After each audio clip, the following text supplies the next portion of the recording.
The Federalist Papers were 85 separate essays written by Alexander Hamilton, James Madison, and John Jay. The whole idea behind the papers were to get the government to ratify the Constitution. Of the three authors, John Jay wrote the least with only 5 essays, Madison wrote 26, and Hamilton wrote 51. John Jay was a very important figure in the history and creation of the United States of America. As a founding father, patriot, diplomat, and first Chief Justice of the United States, Jay was well respected by the people and politicians.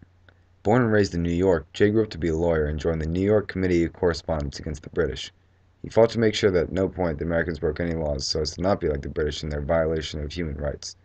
He was not completely against British rule, therefore, when it came to signing the Declaration of Independence, he declined and decided to retire from the Continental Congress. After retiring from Congress, Jay became more interested and involved in the new government for New York and was elected the first Chief Justice, and only 11 years later was appointed Chief Justice of the Supreme Court. In addition to his work in New York, he became Minister to Spain in 1779 to try to help boost the U.S. out of debt. Upon finally returning almost 3 years later, Congress made him Secretary of Foreign Affairs, through which his Federalist Papers were based on. Of John Jay's 5 Federalist Papers, his third is mostly about foreign affairs and war.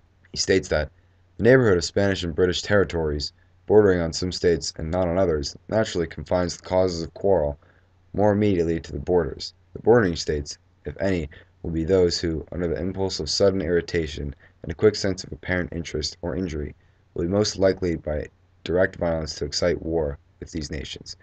Jay stated that because many of the Spanish and British territories bordered those of the United States, and that it would be easy for tensions to rise and for another war to have broken out. Additionally, it would have been a much smarter idea for the whole country to go to war together as a union under the Constitution instead of individual states. In addition to the threat of war breaking out, Jay also presented the idea that acknowledgments, explanations, and compensations are often accepted as satisfactory from a strong united nation.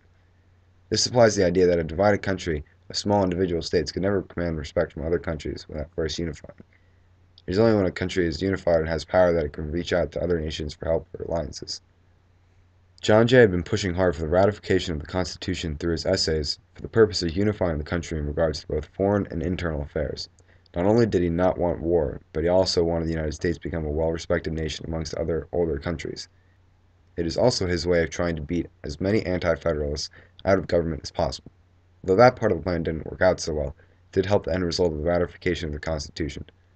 Overall, John Jay, founding father, first Chief Justice, and author of Federalist Papers 2 through 6, was one of the 3 biggest advocates for a stronger centralized government under the Constitution.